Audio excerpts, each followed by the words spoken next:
The broadcast is now starting. All attendees are in listen-only mode. Hello everyone, good afternoon and welcome to today's webinar. This is sponsored by the U.S. Department of Energy. My name is Sarah Bushy and I'm here with Devin Egan and we're broadcasting live from the National Renewable Energy Laboratory in Golden, Colorado. We're going to give folks a few more minutes to call in and log on, but during that time Devin is going to go over some of the logistics to make sure that everyone can hear the webinar just fine. Devin? Good afternoon. First of all, you have two options for how you can hear today's webinar. In the upper right corner of your screen, there's a box that says audio mode that will allow you to choose whether or not you want to listen to the webinar through your computer speakers or over the telephone. As a rule, if you can listen to music on your computer, you should be able to hear the webinar. If you have questions during the webinar, use the questions pane in the right-hand box on your screen. There you can type in any question you may have during the question and answer segment at the end of today's presentations. And after today's webinar, you'll be prompted to complete a short survey. Please take a few minutes to submit your answers when the webinar has ended. And then today's webinar will also be posted online on the Community Renewable Energy Deployment website. Once the presentation is posted, you'll receive a link to it via email when it's available. But please note that this process can take 7 to 14 days. With that, I'll turn it back over to Sarah to talk about today's webinar and our overall series. Great, thank you, Devin. Today's webinar is the first in a series of the Department of Energy's Community Renewable Energy Success Stories. What we call Community Renewable Energy, for short, is ComRE. So if you hear that today, that's what it means.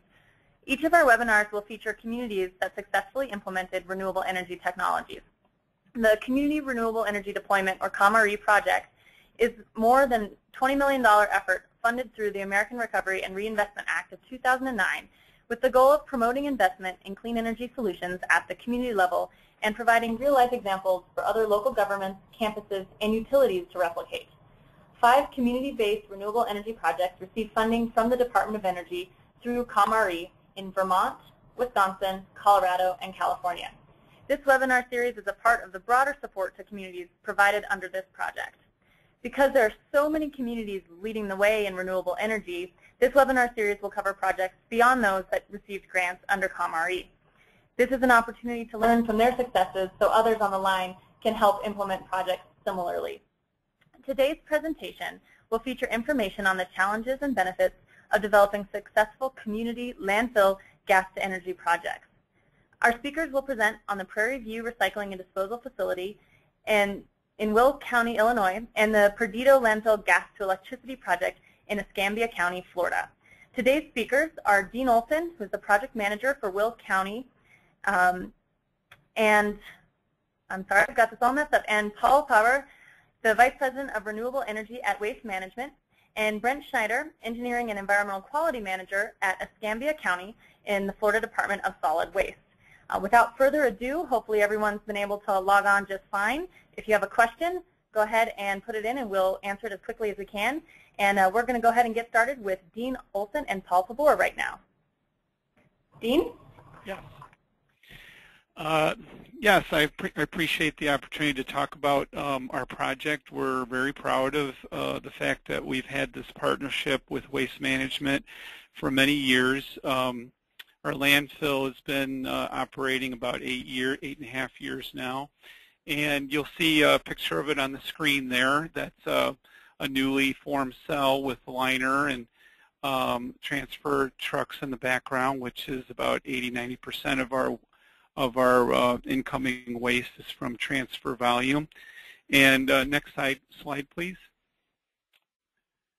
We are located at the Joliet Arsenal and Ammunition Plant, which is 40 miles southwest of Chicago.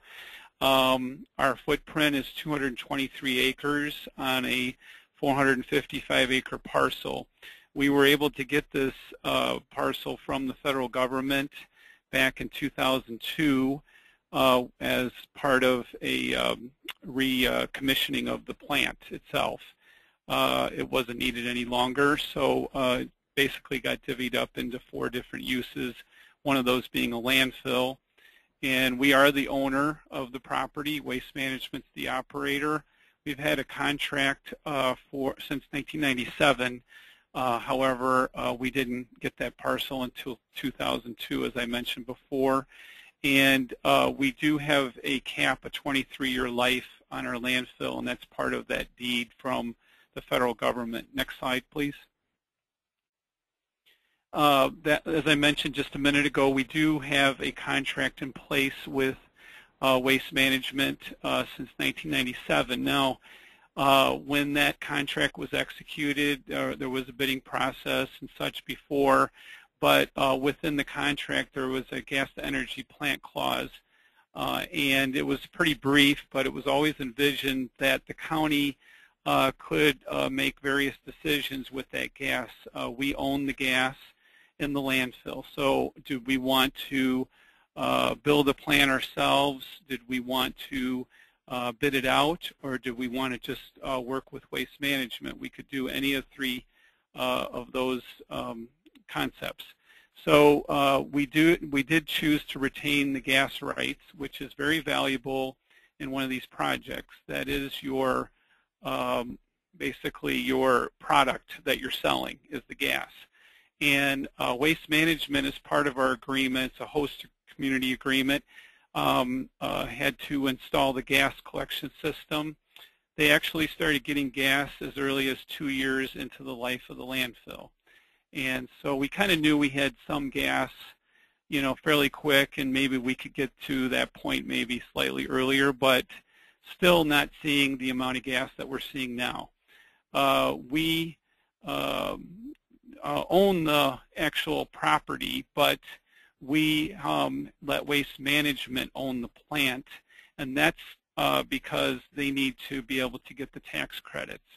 And that's a huge part of this whole equation of making this financially viable. Next slide, please. One of the things that stimulated us building this plant a little quicker was our Department of Energy grant, or the stimulus grant. So in June of 2009, we did apply for our $3 million allocation, and as part of that energy efficiency and conservation block grant, you needed to develop a strategy on how you're going to spend that $3 million in our case. Well, the county board decided to take $1 million of that $3 million and put it towards this plant and be an investor in renewable energy ourselves. So what did we do to make sure that happened? We hired someone to basically help us negotiate this contract. And so this was done fairly quickly. I mean, the strategy was approved in basically later November 2009. We negotiated the agreement in December and January, and in February we were already getting the having the county board authorize the county executive to execute the agreement. Next slide, please. So in that agreement, which was signed in around April 1st of 2010, we did put various milestones, and Waste Management did adhere to those. One of those, which was part of the energy grant, was to make sure that the money was spent in a timely fashion. So that meant that Waste Management had to buy the engines that we were going to install a little earlier than maybe they would have. But that's what we were purchasing with that money, was one of these 1.6 megawatt CAT engines, 3520 engines, and a portion of a fuel skid. So they had to go out and kind of put that money out there. Of course, our money was part of that too. So right now we do have 3 of those 1.6 megawatt CAT engines, and we also have, we're hoping to have 8 when we're fully built out, which probably be 10 to 15 years from now, but maybe sooner. I don't know, depending on how things are going right now, it might be sooner than that. So what happened? Well, Waste Management did begin constructing after getting all the permitting and everything cleared up in the fall of 2010, and by the summer of 2011, they basically had the plant built for the most part. The thing that was the hardest was the utility and the hookups, and just keeping them kind of at task and making sure that they were getting the lines and such put in, ordering the lines, making sure the contractor was doing their job. But we also had to get an easement because we had to go through the industrial park to our south to be able to hook up to the grid eventually. So we had to negotiate that. I should say that was Waste Management really that did that, not the county. But we were part of it just to make sure it happened. Next slide, please. And so after pushing ComEd pretty hard, we were able to commission the plant in 2011, and we've been operational since December of 2011. And so we're already powering an equivalent of 3,000 homes, and we're hoping, basically when you add up all the engines, it comes out to, my understanding is, equivalent of 8,000 homes, so 1,000 homes per engine, basically.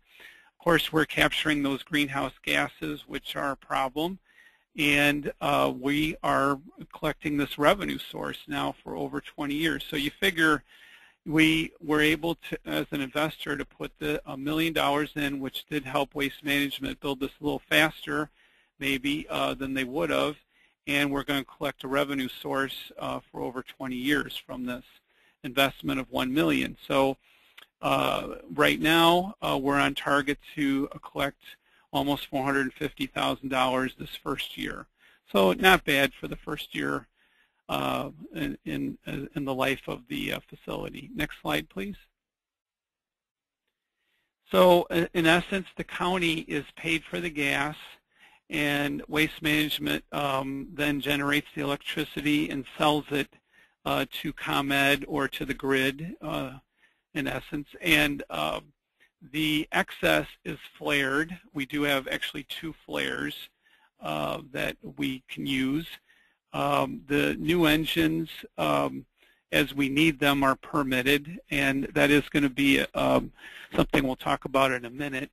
But we need enough gas to get to the next engine, and at what point do you try to get that air permit? And if you know you're going to need more, eventually, do you go for the 1 engine or for the whole 8? So we're trying to deal with that right now.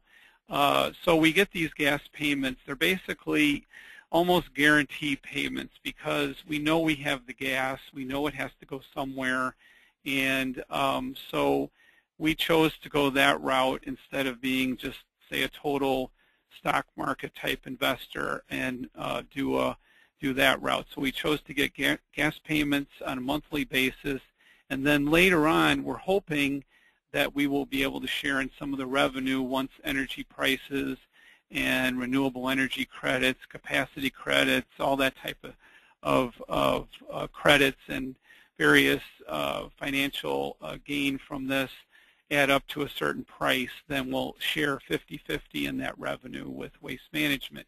So this is a public and private partnership. The county basically just monitors or does project management activities on this.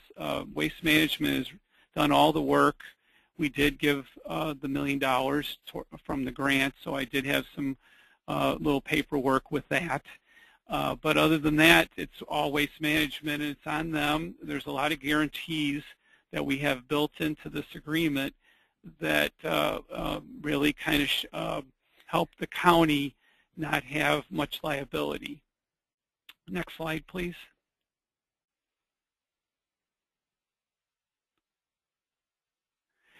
One of the reasons why we are creating a lot of gas right now is because we're recirculating the leachate, which is the liquid that you get from rain or moisture in the garbage, and it drains to the bottom of the landfill, and that is usually pumped out and sent to a treatment plant. Well, instead of all of it going to a treatment plant, about as much as half of it now is allowed to be recirculated and put back into the landfill and make that waste wetter waste, helping it decompose faster and creating more gas. And the estimates were about 30% more gas coming out of that waste mass in the landfill. The other benefits you can get are post-closure care.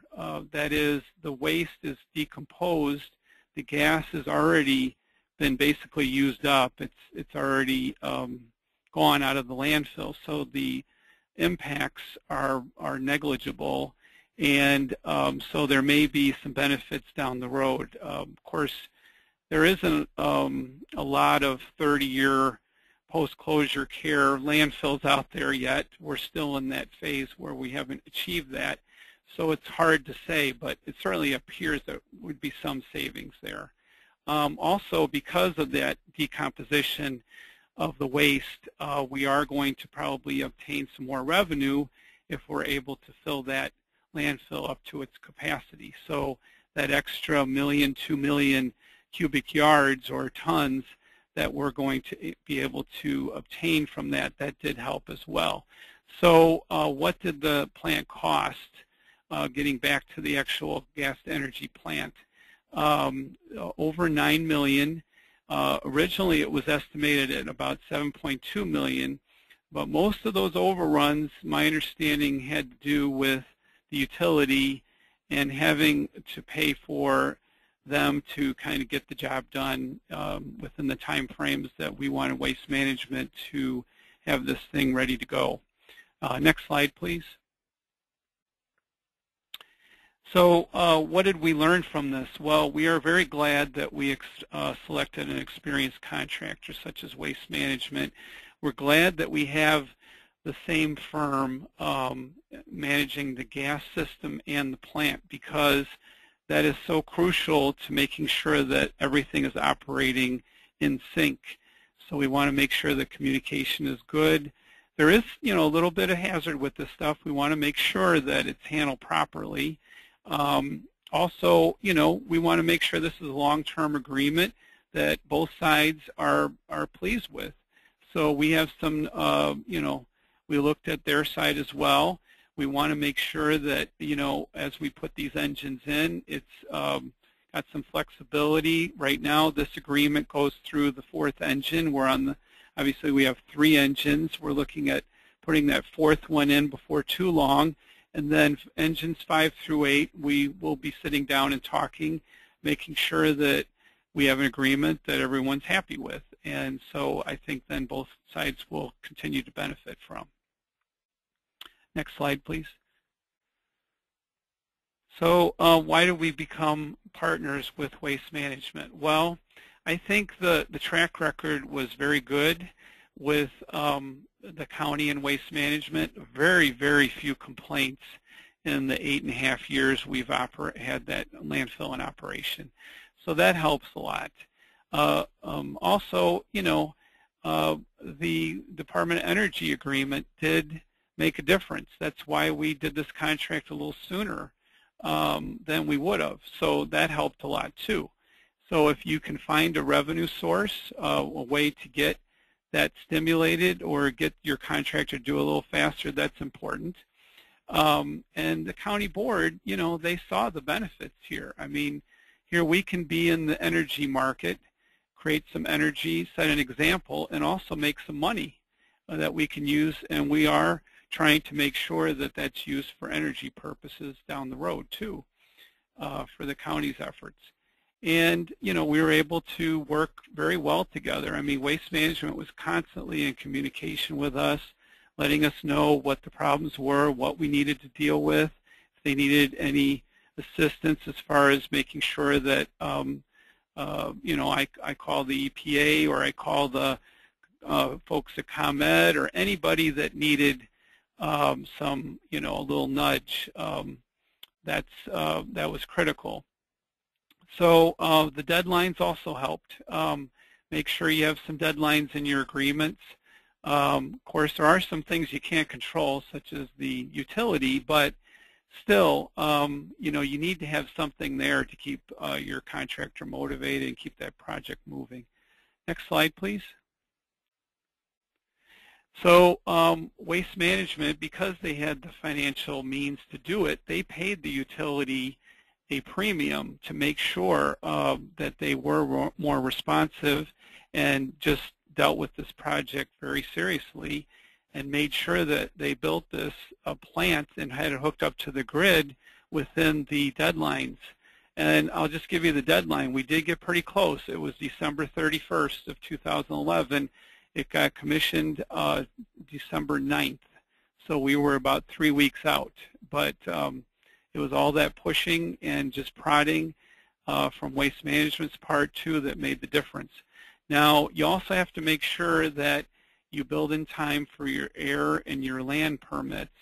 The land permit in this case was necessary because we had to do a significant modification permit to our landfill permit to accommodate this facility. The air permit had to be upgraded because even though you're using the gas, there is more gas that's coming out of the landfill, and so you have to account for that, so to speak. And there are a lot of other approvals, such as building permits and health department permits and things like that.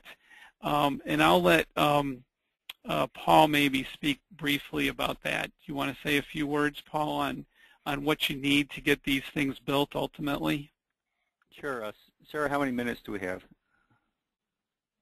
You got about 10. Okay. When we develop a project, we look at an initial size and number of engines to install, and that's based on proven flows, the existing flows that we're seeing from the site. And then we also provide for near-term expansions based on the flow curve, the waste rate, and the planned wellfield construction at the site. So at this project, we knew we had enough for 2 engines. We looked at the timing of construction and agreed that by the time the plant was commissioned, we should have enough for 3 engines. And so that was built into the contract and built into the initial construction. So we submitted an air application for 3 engines. I think the main, every air application, of course, is different depending on the state you're in, the EPA region, the nature of the landfill, and constraints on the zones that you're in as far as air permitting. So we initially applied for 3 engines, and working with the Illinois EPA, we determined with them that it would be more expedient if we resubmitted using 2 engines and limiting our emissions to 80% of the major source thresholds.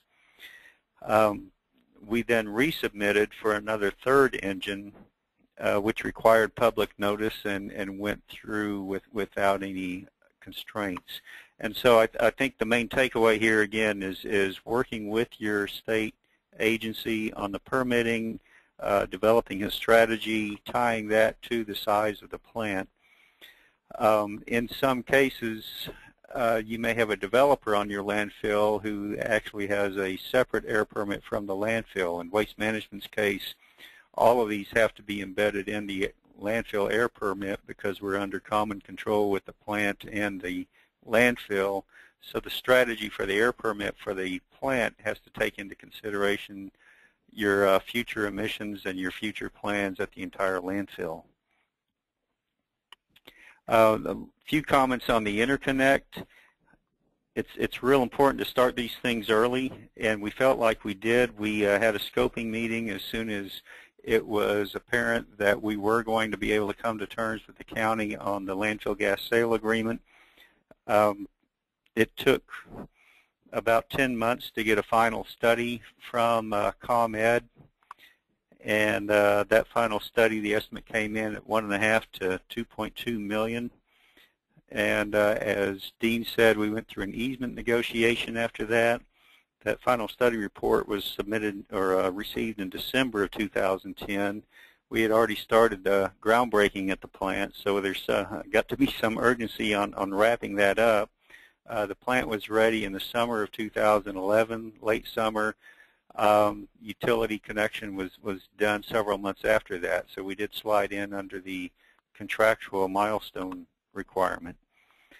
I think a takeaway from this and a lesson learned that we have from bidding on third-party landfills, if you own a landfill and you want to go out to bid for developers to build a power plant, it is very helpful if the landfill owner, whether it's city, county, or private, goes out and gets an interconnect study before they submit or distribute an RFP for a power plant, because for one thing, that puts all the developers' bids on equal footing. They're not guessing at interconnect costs and technical requirements.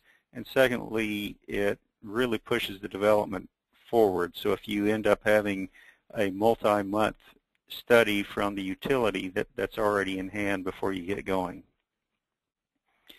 And then one other hurdle we had in this project was pricing. Illinois is a deregulated state, but it's been very slow to develop retail energy providers to give a competitive nature to wholesale pricing.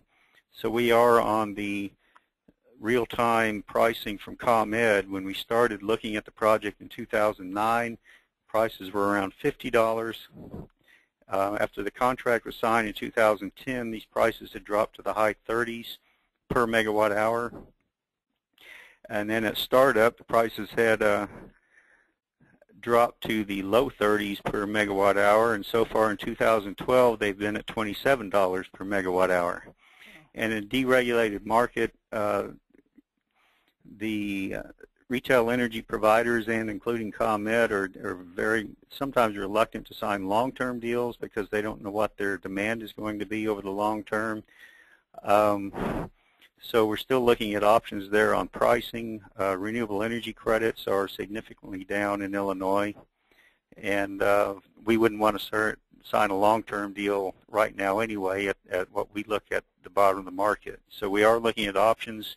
We look at this project, regardless of the energy pricing, as a continuing partnership with the county and fulfilling contractual obligations with the county, and also understanding that we do take Section 45 tax credits from the energy that's sold. Thanks, Paul. Dean, I'll leave that back to you if you need to wrap things up. Sure. Do you could you switch to the next slide? Well, I want to also say that so far, so good. Definitely a positive long-term relationship with Waste Management, 8.5 years and going strong. And I expect to be, 20 more years of the same. Our agreement is got about 18 years left on it or so since it was signed. So I expect that relationship to sustain for the long term. And, as far as, again, we didn't use any of our money, so it was a really great experience.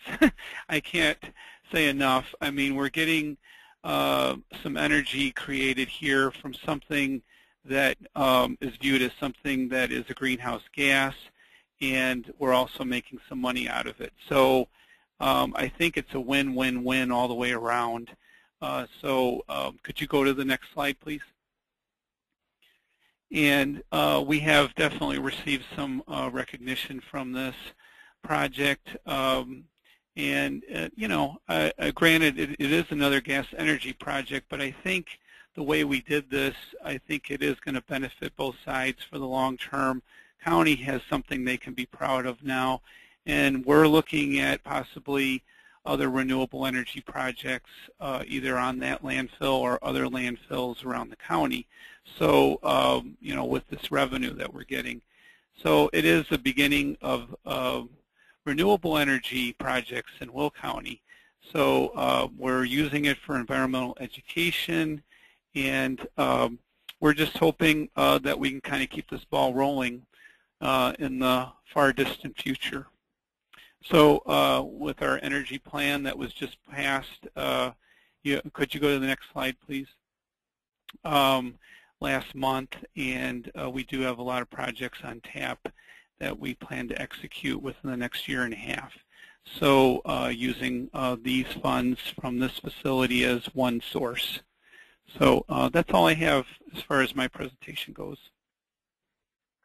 Thank you, Dean and Paul, for giving us a great overview of the project. We had a number of questions come in, and we're going to do a few of them right now, and then I'll save some of the rest for the general Q&A at the end of the webinar.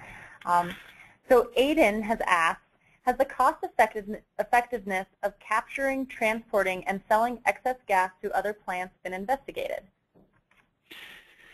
We did not look at that because Waste Management, when we were talking to them, my understanding, and you can reiterate, Paul, on this, the electric market seemed to make a lot more sense than trying to go the natural gas market way. And the natural gas market is quite low. Electricity isn't great either, but natural gas is very low. Paul, would you want to say more, because you're definitely more of a market guy than I am. So. Yeah, we've seen the same thing. I'm not sure which direction that question was headed. It sounded like possibly sending it to other applications, whether it's energy or pipelines. And at this site, we have built the project to accommodate a fourth engine without a lot of increase in cost. So I think bringing it somewhere else would be less cost effective than just using it on site. And typically 8 or 10 miles is a reasonable distance for piping landfill gas to another project, and there's not much around this landfill at this point in time. So I think the best application and most efficient would be using it on site. Yeah, where we're located is it's just being redeveloped. So the industrial park hasn't really taken form. There's one tenant, and they're not going to use much there. If it was fully developed, maybe it'd be a better option or something to look at more seriously. Okay, well, thank you. We've got time for one more question, and Paul, this one was directed towards you. Can you talk about why the cost of interconnection was so expensive? And this was asked by Mark. I don't have a lot of technical details on that interconnection. It did go over 3 miles, and it was a 34 kV interconnect, which drives up the cost a little bit above just a very local distribution line interconnect. And when you put in an interconnect, you're pretty much at the mercy of the interconnect line owner as to what his costs are going to be. So typically the utility will estimate the cost and give you the cost, and if you want to do the project, that's what you've got to pay. In this case, it was, I think, a combination of the distance to the interconnect and the voltage level. Great, thank you, Paul. So we're going to move on to Brent to talk about the project in Escambia County, and please continue to ask questions, and we'll have a general Q&A after Brent's specific Q&A. So Brent, are you ready? Well, Escambia County also appreciates the opportunity to present today and highlight our projects titled Perdido Landfill Gas to Electricity. And today I'm going to give you an overview of the project. I'll be discussing our motivation for pursuing this specific technology. I'll be discussing challenges in the development of the project. And then finally, I'll hit on some of the project's successes. There are some similarities with our project to the first presentation. So I'll discuss some of those, but I also would like to perhaps highlight some of the unique aspects to our project. Next slide, please. Just a quick geography lesson. Escambia County, for those of you that don't know, is the most western county in Florida. The landfill, Perdido Landfill, serves approximately 300,000 residents, including the city of Pensacola. And notably, we are only one of 2 landfill-derived energy projects in the Florida Panhandle, and we're quite proud of that. Next slide, please. Escambia County is not new to landfill gas to energy.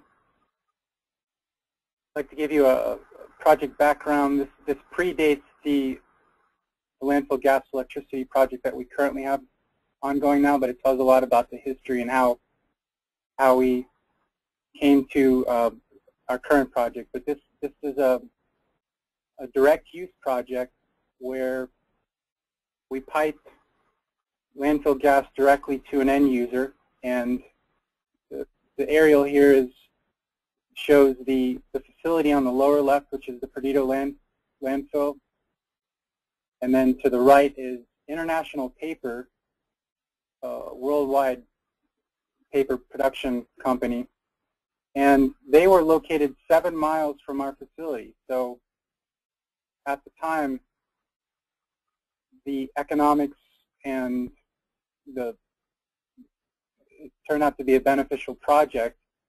So in 1997, we started piping to IP for their boiler use our landfill gas.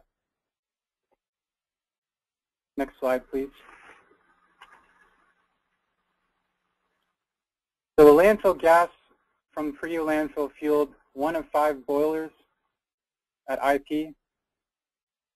This project was independently developed, and it involved a third-party vendor where they had a contract with the county to manage the well field at the Perdido landfill, and at the same time they had a contract with IP, and their contract with IP was performance-based.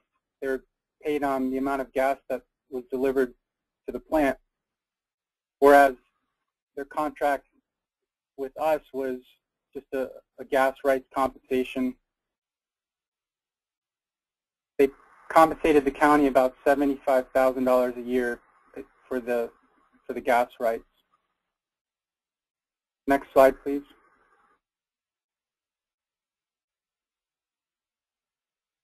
Some of the challenges with that project: IP, the paper mill, had sufficient fuel from the other boilers, so demand for the landfill gas fell off at IP, and it really caused the domino effect. The firm that was managing our well field, since they weren't able to deliver, obviously since they weren't able to deliver as much landfill gas to the mill, they were losing revenue. And as a result, they spent less effort and money on managing the landfill gas collection system. So Escambia County experienced consequences from a compliance standpoint. We had surface and boundary emissions increase, and we were at risk of being out of compliance with our air permit. We did our best to push them to take measures to implement additional controls, but they were reluctant to do so since the revenue source had been drastically decreased. Part of the issue was that the contract, in hindsight, was probably too ambiguous in terms of the responsibilities of environmental compliance. Next slide, please.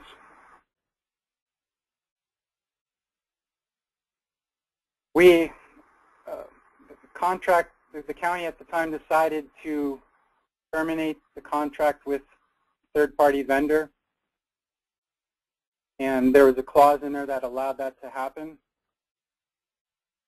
So with our lessons learned, the county was really ready to move on and to move forward with a clean slate and a project that would be beneficial, not just from a economical standpoint, but most importantly from an environmental compliance standpoint.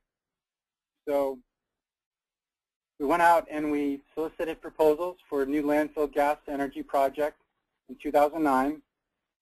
And we initially explored all the various technologies and systems available, and that included high BTU projects, electricity projects, and direct use projects.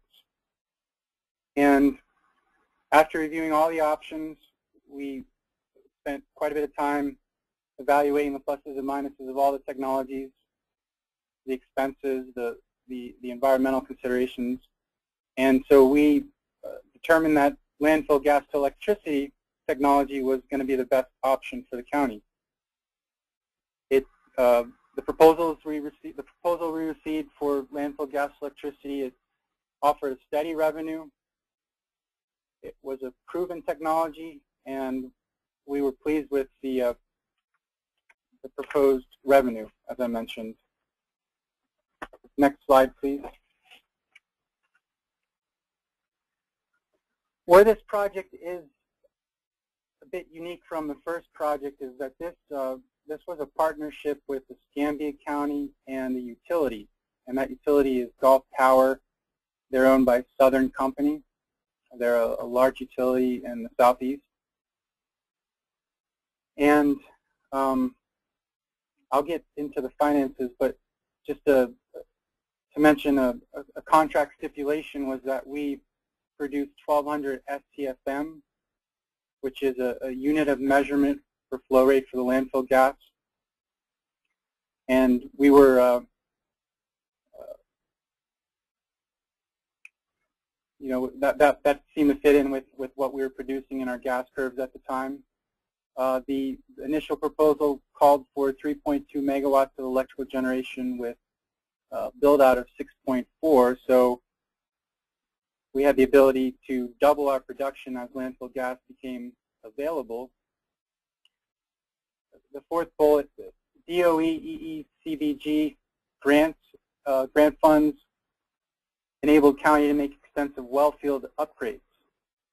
I should say also, to make it a distinction from the first project, all of our grant funds actually went to upgrading the well field and increasing the collection system, increasing the landfill gas wells, optimizing the spacing, and then also the conveyance system, which I'll also get into a bit more. Also, another attractive feature of this project was that Gulf Power was willing to fund the cost of the plant entirely on their own. And the cost of that plant was around in the range of $6 million. And then finally, the county receives compensation from Gulf Power per MMBTU. And just to kind of summarize, the county is responsible for the cost associated with the well field, and then Gulf Power paid for the plant itself, and the DOE funds went to the county to make those upgrades. Next slide, please. So we received approximately $900,000 to install new header line laterals and gas wells. We installed approximately 38 new vertical wells. The image on that slide shows the installation of those wells as well as the header line. I had several thousand feet of new header line and laterals. The grant funds also included the cost of the blower and flare system, and then the transmission line to the Gulf Power plant. Next slide, please.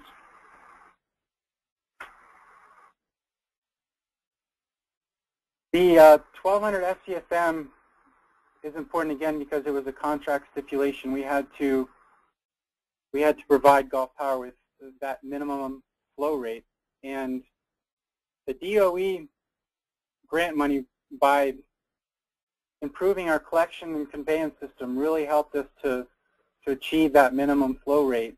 And as a matter of fact, we've been meeting or exceeding that flow rate.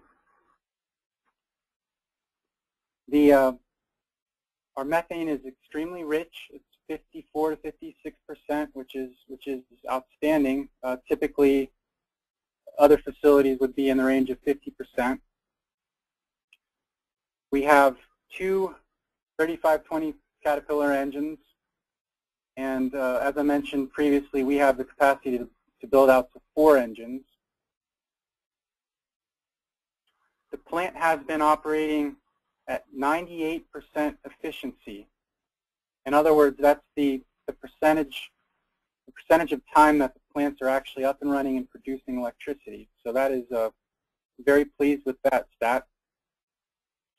And we're currently expanding our gas collection system, and we have plans to add an additional engine, a 3rd engine, online in the near future. Next slide, please.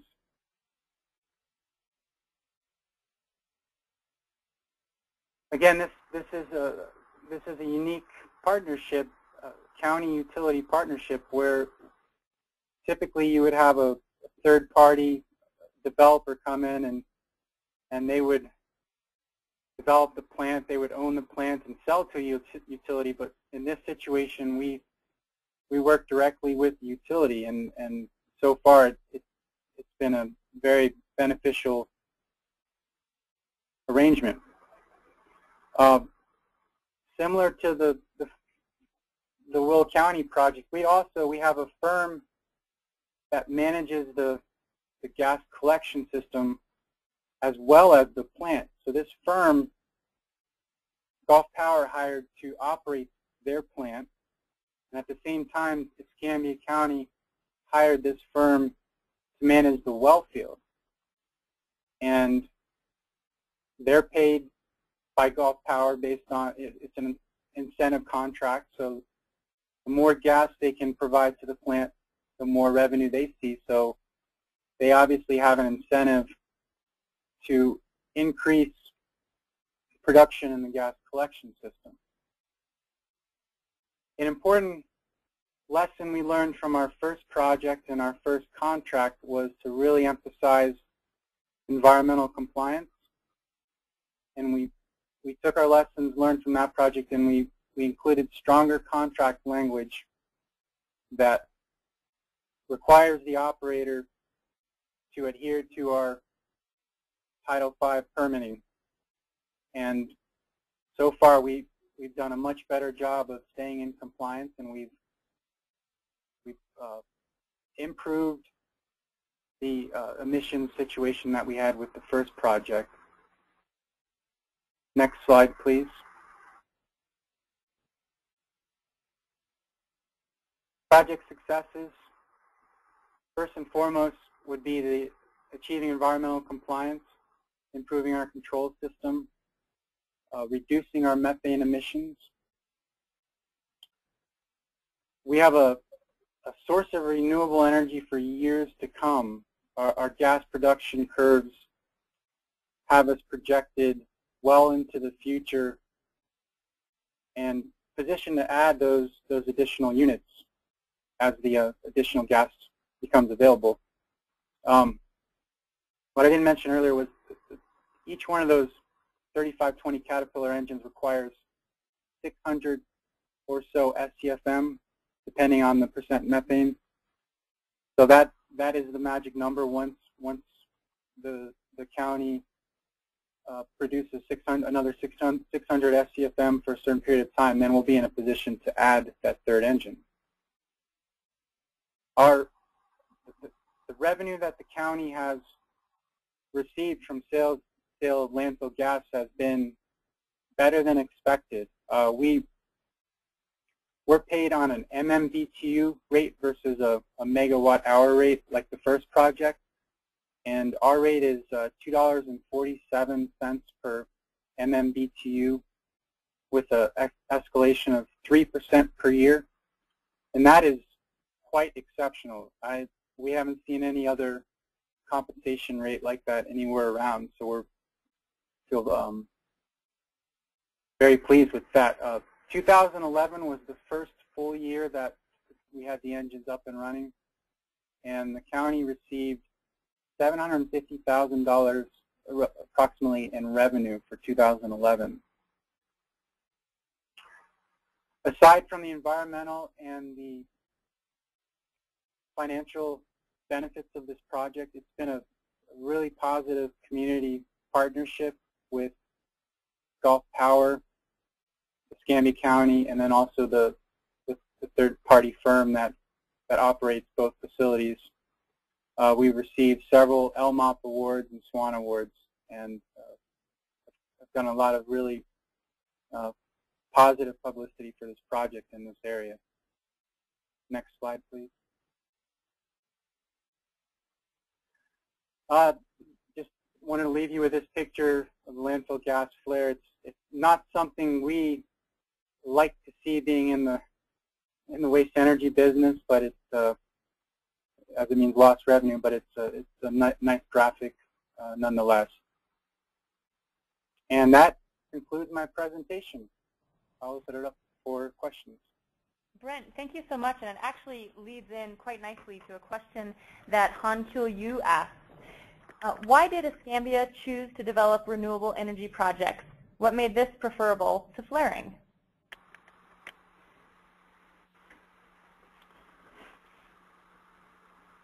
Well, the landfill has been in operation since the 1980s, and just in recent history, I'd say mid to late 90s, we had the gas available to where it made sense to explore these landfill gas to energy technologies. So the first project, as I mentioned, financially it didn't turn out to be the best project for the county, and we took all those lessons learned and continued to get educated on the different systems out there. In 2009, we had even more gas available, and we were able to get funding. And at the time, it explored landfill gas electricity, and it turned out to be a really win-win project for the county and Gulf Power. Great. And then Thomas asks, what level of NOx and CO emissions is the project seeing, and is there any post-combustion exhaust treatment?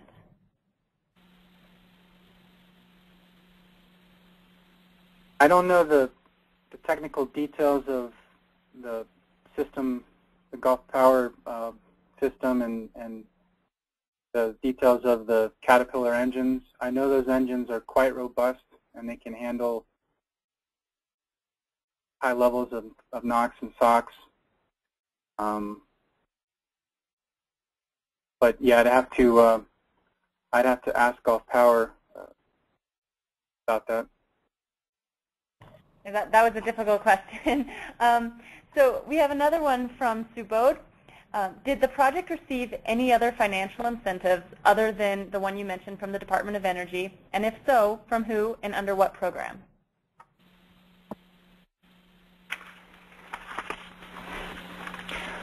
No, the only funds we received for this project was the Energy Efficiency and Conservation Block Grant, and the county as a whole received the amount of the grant was in the order of $3 million, and that $3 million was split into 3 separate projects that the county had looked at the time. One was the landfill gas electricity. We had a geothermal project, and then updates to HVAC at some of the county administration offices. But no, the county was just successful in receiving those DOE grants, and fortunately, we were allowed to use those to really improve our gas collection system. Thank you. And one more question for you, and then I'll open it up to some more questions for everyone else. Kelly asks, do you have any suggestions for other county or city governments that are looking to partner with utilities in a similar type of renewable energy project?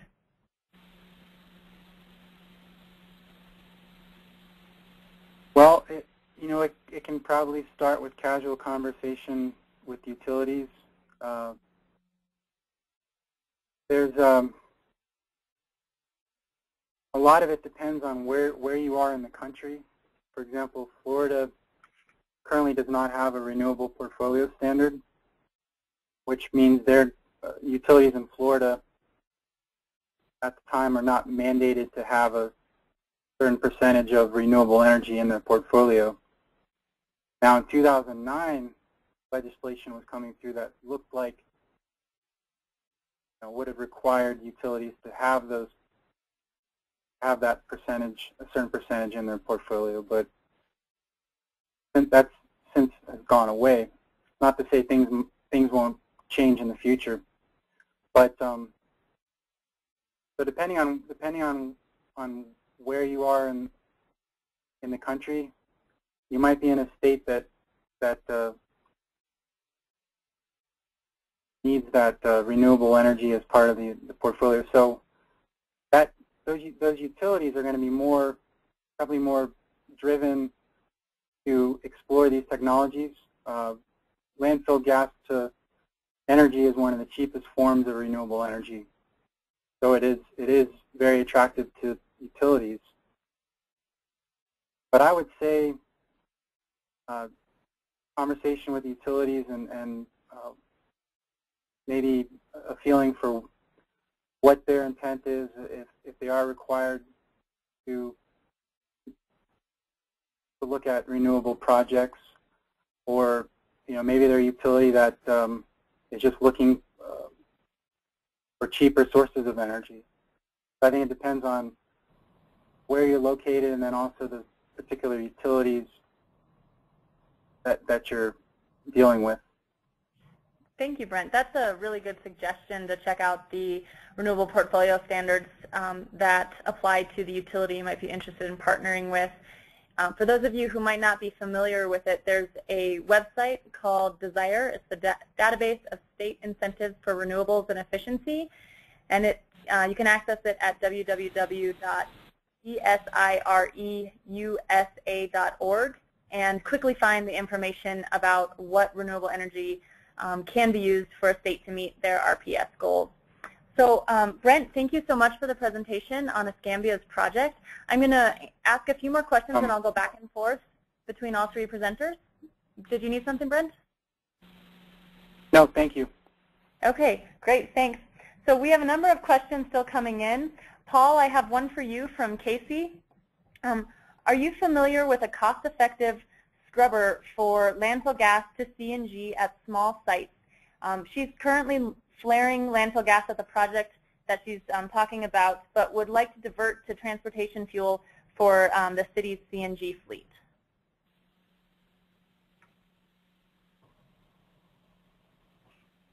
Paul, are you still there? Yes. I can pass along that there's a company who's given numerous presentations at LMOP and SWANA conferences. They have a couple of active landfill gas to CNG projects in operation.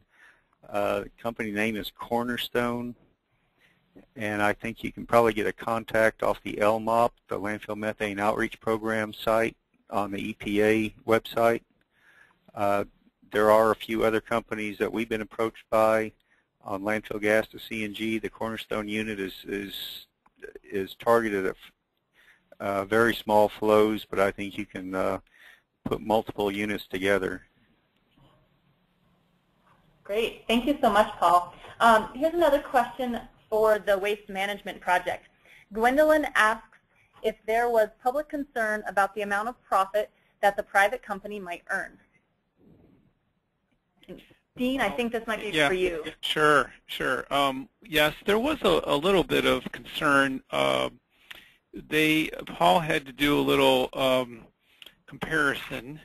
Of course, as I'm hearing the Florida project, of course that goes through my head. How does this stack up to that? And, what is our rate versus theirs? But, yeah, they wanted to see how it stacked up against others. Now, one thing with our project is, again, I'm going to reiterate, we didn't spend 1 cent of our own money.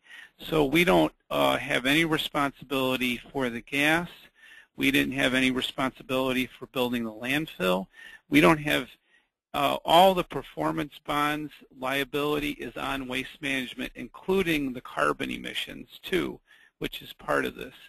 So, if you look at that part of it, where there's really nothing that the county's putting in, no investment of our own dollars, it does make it a little bit different. But even so, Paul did give a couple other examples that he tried to make them as parallel as possible, but of course they're all a little different. And we weren't at the highest, but we weren't at the lowest. We were fair to Midland, as they say. So wouldn't you say so, Paul? Our project is, fairly well compensated, but you're not going to break the bank with this project, right? Yeah, and I would say there was intense interest on making sure that this project was fair to both parties. Yeah. And our company has been on both sides of this equation. We do have third-party developers on our landfills, and some of these contracts go back 8 or 10 years, and we're given a fixed rate for the landfill gas, which is very often pretty low in today's market. And so we've been on that side of the equation too, and we wanted to make sure this is fair for the county. And I think the combination of a price paid for the gas, and then if renewable energy credits or energy prices go way up, the county shares in that. So I think all in all, what we were able to present to the county commissioners persuaded them that this is a fair price. And as Dean said, compared to other projects that we've been involved with, it was pretty much in the middle. Good to hear. Brent, I have a question for you from Heather. Is the underground piping vertical or horizontal, and what factors are considered when determining the orientation of the perforated piping?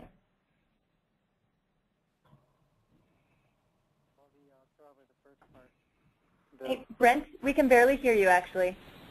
Can you hear me better? Now we can, thanks. Okay. Starting off with the first part of that question, the header system and the lateral system, that's all subgrade, as well as the transmission line to the plant.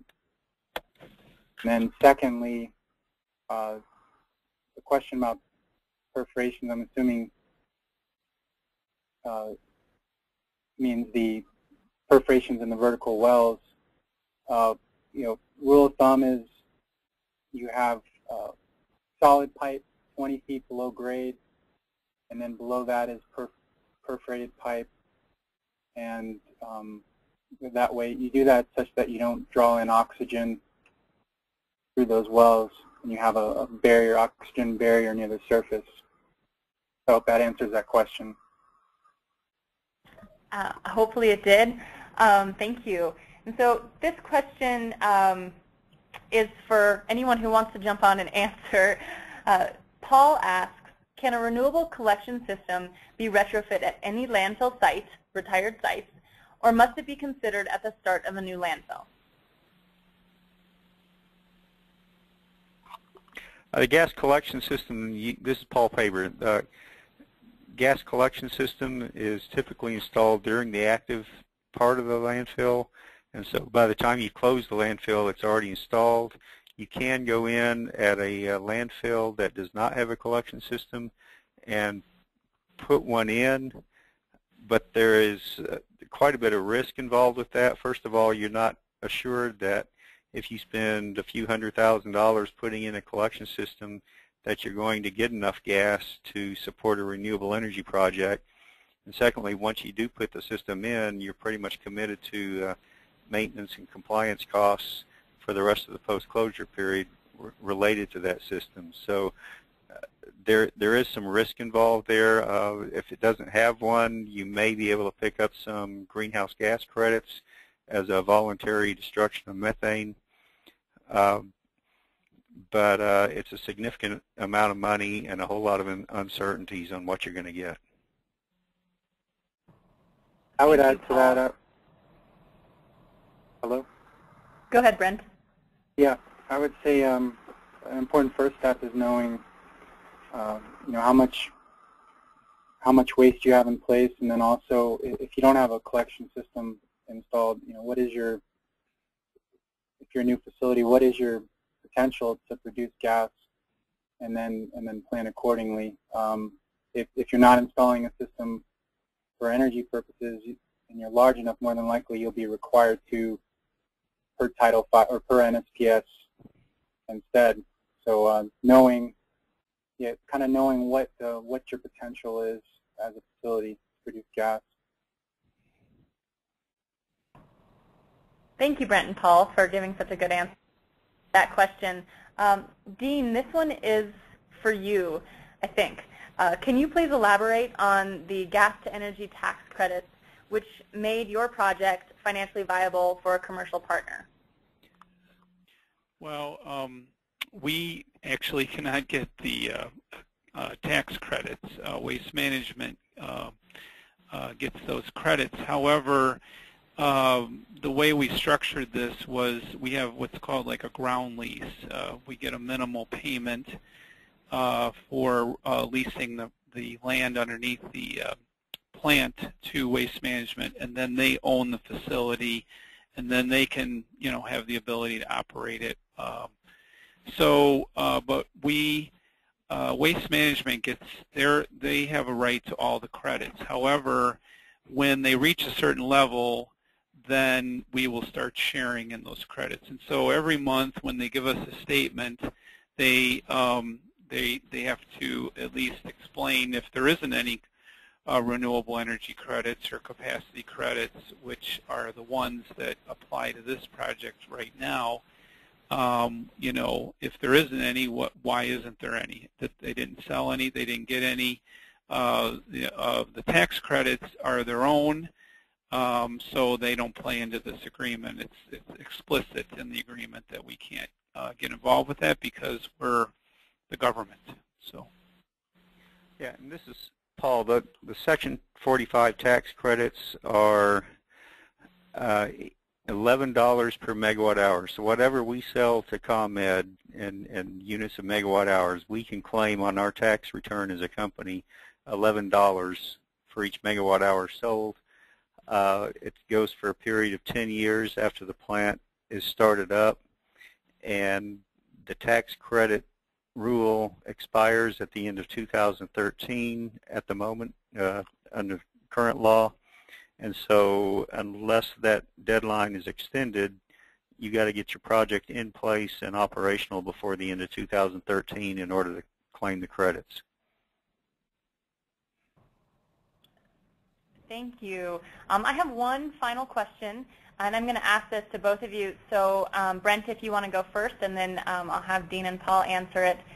The question comes from Maggie, and she asks if on either of the projects, if there was pushback from the residents in the nearby areas, and if so, how were these, how was it dealt with? Well, this is Dean. There was absolutely none. We did have a county board member that was concerned, which they were a little misguided about the leachate recirculation portion, because we had that approved at the same exact time as the agreement was approved. So that played in, even though we knew it could be controversial, try to do it that way. It needed to be done because that was going to give us that extra gas to get to that third and then fourth engine. So, but as far as residents, we had a handful of complaints a few months back, and the Waste Management spent immediately the $10,000 to buy the valve and correct the problem. So, you know, that was gone in a matter of a week or two, and so we haven't had any real issues with the residents. We're kind of in a landlocked area. We even had to get an easement to get our road to get out of this middle of this old arsenal. So the nearest resident's almost a mile away, and there's only a handful there. So we don't have a lot of potential people that would complain. This is Brent. I don't know of any public opposition to this project as well. We worked diligently with our public information office as well as Gulf Powers and put a lot of educational material out there, and it was publicized in the local newspaper, and so citizens were educated and informed on what we were doing, and it was overwhelmingly successful. But yeah, I think the education is important, and leave it at that. And this is Paul. We've got 70 power plants on landfills that we own and operate, and overwhelmingly these are great opportunities during either groundbreakings or grand openings, and we did this at Prairie View to open up not only the plant but the landfill and show the public what we're doing with respect to environmental control and now green energy. And there are times when there are noise issues or other concerns that people may bring up on emissions, but I think that's normal. Anytime you put in these are essentially industrial facilities that are making power, but there are technical solutions to those types of issues that do come up. And in fact, there's a study, it's a little dated now, but a study that showed that the one thing that could swing a person's perception and opinion on a landfill from negative to positive, or from negative to at least neutral, is putting in a power plant, because they can see that there's some value coming from the waste that's being put in the landfill. Well, thank you all three of you for answering that question. And working in the renewable energy industry, it's always good to hear that opposition is minimal, or that there's even a lot of support for these types of projects. So I want to thank all three of you for your presentations and for giving us such a wonderful overview of the two different projects, the one in Will County and the one in Escambia. And I also want to remind everyone that this information, the webinar itself and the slides, will be posted up on the ComRE website. You'll receive an email as soon as it's up, so you can go directly to it then. And I thank everyone on the phone for participating in today's webinar. Please be sure to complete the survey, and we hope you're able to join us for the next ComRE webinar, which will be on August 21st, and will focus on financing community renewable energy projects. Have a great afternoon.